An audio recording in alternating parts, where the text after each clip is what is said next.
Muna na ang mga butang na tagamdaman na ito din sa kalibutan, art temple. Gusto niya iparealize sa tuwa ang source na itong kalipan siya. Dili sa mga pinangalan na ito. Dili sa itong pamilya. Ang mga tao, nadunggan ni Kristo. Nadunggan niya nga, naka-appreciate kayo sila sa kanindot sa templo. Nindot kayo mga bato pagka-arrange, design, dayon. Mura po siya, ibot ang decorations, mura sa mga halad. Gasa para sa Diyos. Kung sa may diingon ni Jesus, kining tanan nakita ninyo. Apan moabot ang panahon na walay bisan usa ka bato nga magpabilin. Sa nangimutangan ini ug ang tanan tumpagod. Gusto may buti pasubot ni Jesus.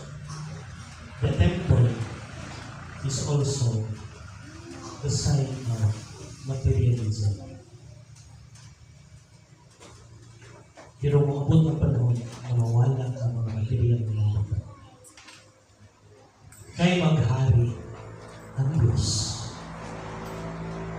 Muna nga, gusto na ng treasure para sa buhay. Mga butang, gusto. Kinsa, maabot ang panahon na mawala sila sa itong kinabuhi.